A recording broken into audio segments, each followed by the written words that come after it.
Liebe Schwestern und Brüder, seit der Corona-Pandemie ist der Begriff Ansteckung in aller Munde. Überall wird gewarnt, andere nicht anzustecken und sich selber vor Ansteckung zu schützen. Dabei wird Ansteckung immer als negativ wahrgenommen. Wir übersehen dabei, dass es auch positive Ansteckungen gibt. Fröhlichkeit, gute Laune, Begeisterung können auch ansteckend sein. Zwei positive Ansteckungsgeschichten haben wir heute gerade gehört. Eine handelt am Ostertag und die andere 50 Tage später am Pfingsttag. Am Ostertag tritt Jesus in die Mitte seiner Jünger und hauchte sie an mit den Worten: Empfangt den Heiligen Geist. Seit Corona haben wir uns abgewöhnt, einfach zu husten, zu niesen oder einander anzuhauchen, weil wir inzwischen wissen, dass da gefährliche Aerosole durch die Luft wirbeln und damit Viren übertragen.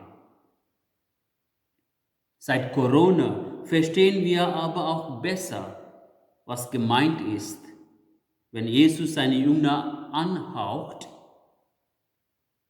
Die Aerosole Jesu übertragen das Virus des Heiligen Geistes. Die Jünger werden infiziert mit der Kraft Gottes. Es ist also eine positive Ansteckungsgeschichte. Über die Reaktion der Jünger erfahren wir dabei nichts. Die Infektion geht vermutlich in der allgemeinen Wiedersehensfreude runter. Es ist so ähnlich wie bei mancher Corona-Infektion. Viele tragen das Virus in sich schon, zeigen aber keine Symptome, merken gar nicht, dass sie infiziert sind. So ähnlich wird es wohl auch bei den Jüngern gewesen sein. Diese erste Ausgießung des Heiligen Geistes am Ostertag verläuft also ziemlich unspektakulär. Anders die Geschichte, die sich 50 Tage später ereignet. Da kommt der Heilige Geist im Sturm und Feuer auf die Jünger herab. Sie werden nicht angehaucht, sondern im wahrsten Sinne des Wortes angefeuert. Das ist erst eine Infektion mit erlebbaren Symptomen. Alle werden mit Heiligen Geist erfüllt. Sie fühlen sich gestärkt und ermächtigt, Gottes große Taten zu verkünden. Die Reaktion der Jünger machte alle fassungslos vor Staunen, denn erst beginnen alle zu reden und jeder versteht sie in seiner Sprache. Am Pfingsttag beginnt das Leben der Kirche. Aus der verunsicherten Jüngerschar, die sich eingeschlossen hatte, werden mutige Zeugen.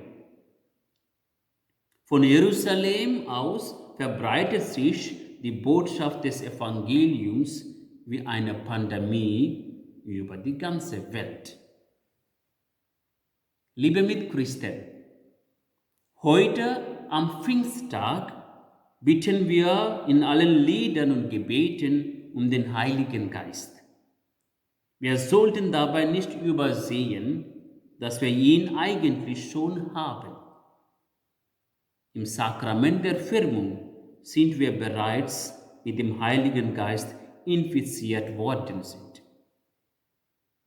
Wir haben den Heiligen Geist schon in uns, doch wie bei so mancher Corona-Infektion zeigen wir keine Symptome. Wenn wir heute um den Heiligen Geist bitten, dann darum, dass er uns anfeuert, dass die kleine Flamme, zu der er zusammengeschrumpft ist, in uns zum Großbrand wird. Liebe Mitchristen, bitten wir also den Heiligen Geist, dass er in uns Sturm und Feuer ergreife, sodass alle zusammenströmen und fassungslos vor Staunen erleben, wie begeistert und mutig wir Gottes große Taten verkünden. Komm, Heiliger Geist.